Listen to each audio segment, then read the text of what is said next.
Depuis le 3 juillet, des dizaines de personnes de tous les âges s'activent pour aménager une surface de 700 m² à la Combe des Moulins pour construire le nouveau skatepark de Saint-Jean-de-Maurienne. Donc on est en train de construire le skatepark de Saint-Jean-de-Maurienne, donc en DIY, c'est-à-dire en do-it-yourself.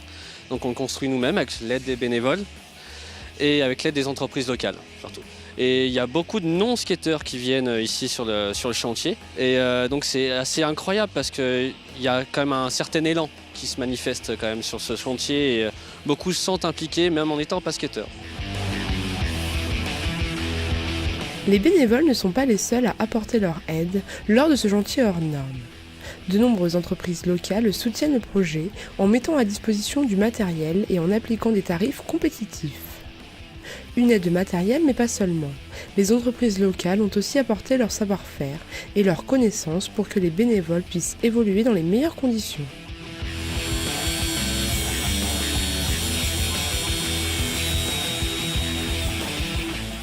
C'est monsieur Pierre Vernet qui est venu directement sur le terrain, qui est très impliqué aussi, qui nous a appris en fait à construire un mur de moellons efficace qui tienne debout, parce que nous on n'est pas vraiment dans ce milieu-là, enfin moi pas du tout. Et donc il est venu la première journée nous montrer les bases. Un atout supplémentaire pour la Combe des Moulins, lieu déjà très fréquenté.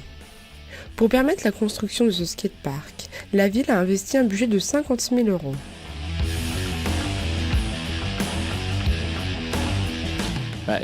La zone de la Combe est le poumon vert de Saint-Jean-de-Maurienne et donc pour nous c'est intéressant que les gens aient plaisir, continuent à avoir plaisir parce qu'il y a beaucoup de monde qui transite, qui passe par la Combe et donc aujourd'hui on est très très satisfait à la fois de la localisation mais également de la façon dont les choses se passent. Et avec Jean-Claude Petitgiani, nous avons passé l'après-midi, alors malheureusement on ne pourra pas couler, mais on a réalisé la tranchée et le ferraillage pour un atelier.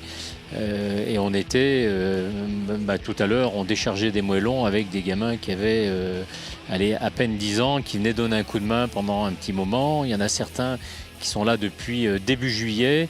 Donc tout cela est remarquable et c'est vrai que ça crée quelque chose de sensationnel. Écoutez, il n'y a pas besoin de compétences particulières, charrier des brouettes, porter des moellons, creuser des trous, ça tout le monde sait faire. Donc il suffit de beaucoup de bonne volonté et de participer à un bel élan collectif. L'association Skate & Craze a lancé un appel aux dons pour pouvoir investir dans des outils nécessaires à la construction du skatepark. Ils pourront ensuite être utilisés par des bénévoles pour de futurs chantiers. Une fois le skatepark terminé, il appartiendra à la ville et sera ouvert à tous. Un lieu rempli d'histoire où le mot solidarité prend tout son sens.